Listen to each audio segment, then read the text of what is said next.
ఏలీయా తన ప్రయాణాన్ని ఎలీషాతో ఎక్కడ నుండి మొదలుపెట్టాడు?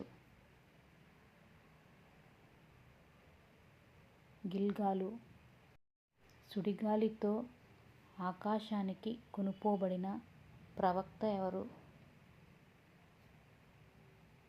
ఏలియా. ఏలియా దుప్పటితో యోర్దాను నదిని ఎవరు చీల్చారు?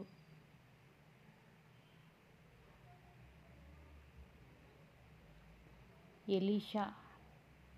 ఎలీషా కోసం మేడగది కట్టించిందెవరు? షూనేము స్త్రీ. సిరియా రాజు యొక్క సైన్యాధిపతి ఎవరు? నయమాను. ఏ నదిలో స్నానం చేయమని నయమానుతో ఎలీషా చెప్పాడు? యోర్దాను నది. నయమాను కుష్ఠరోగం ఎవరికి వచ్చింది? గెహజీ. ఎలీషా ఎవరిని చూచి ఏడ్చాడు?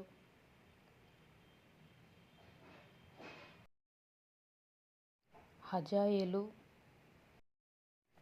7 సంవత్సరాల వయసులోనే రాజుగా మారిన వ్యక్తి ఎవరు? యోవాషు. యూదాలో పాలించిన ఏకైక రాణి ఎవరు?